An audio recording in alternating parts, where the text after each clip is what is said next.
seus jumentos sedentos como vocês estão? Espero que estejam majoritariamente bem. Vamos falar hoje da nossa queridona Ambev. Será que ela sentiu os efeitos do fato que eu parei de beber? Já tô há 2 meses sem colocar uma gota de Danone na goela. Por quê? Por que eu parei de beber? Porque eu bebi muito durante muito tempo. Então eu comecei a beber com 18 anos, fiz 35 anos, as ressacas não são mais as mesmas, vai piorando e chegou no nível que eu tava bebendo uma garrafa de uísque por dia, o que é totalmente fora das recomendações da Organização Mundial de Saúde. Então eu decidi dar um break pro meu Figueiredo respirar. E a questão é, mudamos a recomendação de Ambev porque eu parei de beber? Eu sou uma ameaça à empresa? É isso que você vai descobrir nesse vídeo. Show? Então vou gravar a tela aqui. E enquanto eu acho o botão de gravar a tela, você já deixa o like, vê se você tá inscrito, vê se o labinho do sininho tá ativado, ou seja, se você vai receber todas as notificações e simbora pro vídeo. Bom, os resultados do segundo trimestre de 2003 mais ou menos. Então, a Ambev teve um trimestre mediano, com resultados um pouco abaixo das estimativas dos analistas, tá? E sempre é importante você pensar em termos de expectativa, porque a bolsa se move à base de expectativas. Então, não adianta a empresa vir com um resultado muito bom. Se a expectativa estava aqui, provavelmente ela vai cair de preço. E não adianta também achar que resultado levemente ruim vai fazer a empresa despencar, porque às vezes a expectativa estava aqui, então é sempre esse game entre expectativa e realidade. Portanto, receita, ou seja, o tanto que ela faturou, veio um pouco, então a receita veio um pouco abaixo das estimativas e as margens vieram um pouco acima das estimativas, tá? Então eu fico brincando de pintar os relatórios aqui. Como vocês podem ver, o que eu pintei de verde, coisa boa, o que eu pintei de amarelo, mais ou menos, e o que eu pintei de vermelho veio meio cagado. Então, ela teve uma receita, ou seja, faturou 18,9 bilhões de reais, o que é um crescimento de 5,1%. Isso é bom, tá? Tem que lembrar que a Ambev é uma gigante do setor, detém aí, sei lá, 2/3 de tudo que é cerveja vendida no Brasil é de alguma marca da Ambev. Só que esse número de receita foi abaixo do consenso de mercado, por isso que foi mais ou menos.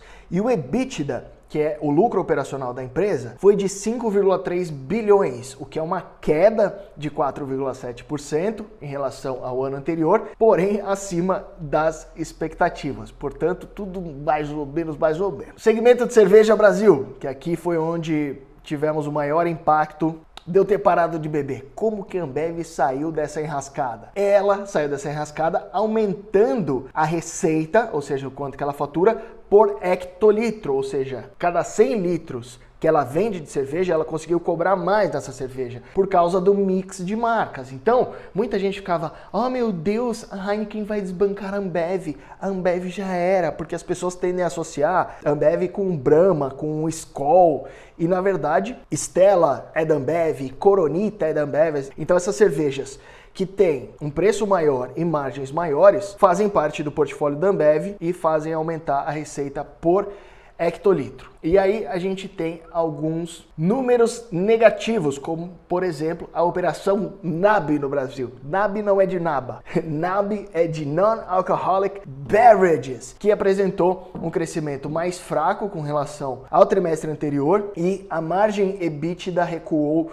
4,9%. Ou seja, se você comparar o EBITDA, que é o lucro operacional, com a receita, essa margem sofreu uma detração de 4,9%. E o que também deu uma contribuída para cagar um pouco o resultado da Ambev? No segmento LAS, que é Latin America South, porque a América Latina é a América Central e América do Sul. Então aqui, só considerando América do Sul e não considerando América Central e Caribe, tivemos desafios vindos dos hermanos argentinos que estão lascados até a tampa. Então, a Argentina caiu receita e caiu lucro operacional. No Canadá também, galera decidiu que não ia mais beber cerveja, foda-se cerveja, afetou o volume também o Canadá. Então assim, Ambev é uma baita empresa, tem uma gestão maneira. A gente espera que nos próximos trimestres as margens venham melhores aqui, ó, porque ela usa trigo, milho e alumínio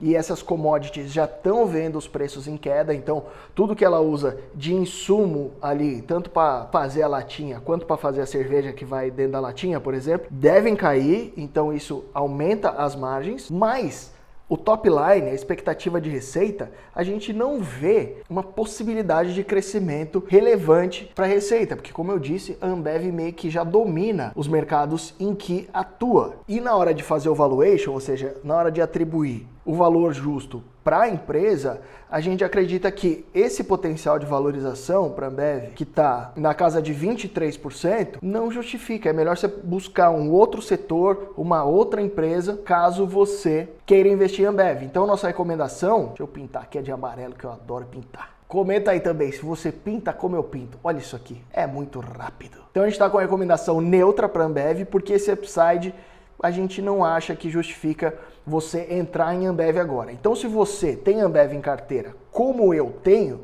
você não faz nada. Você simplesmente não investe mais em Ambev. Deixa suas Ambev lá e vai comprar outras empresas que a gente está com recomendação de compra. É só voltar aí no canal que vai ter um monte de vídeo em que a gente mostra quais empresas estão com recomendação de compra, quais estão com recomendação de venda e quais estão com recomendação neutra. Então, como eu disse, ainda tem um potencial de upside, mas depois desses resultados mais ou menos, tivemos essa mudança de recomendação para Ambev. Lembrando que os nossos analistas gostam bastante de Ambev, então o nosso consenso aqui pode ver que está verdinho, os analistas gostam bastante, é uma baita de uma empresa, só que já é uma gigante de mercado. Pode ver que a Ambev vale 231 bilhões de reais, tá? E é uma empresa com baixo risco associado. Pode ver que está um amarelinho aqui, pro lado mais da esquerda, risco quanto menor, melhor, justamente porque, deixa eu ver, eu lembro que eu grifei aqui embaixo, a Ambev tem 14 bilhões e 926 milhões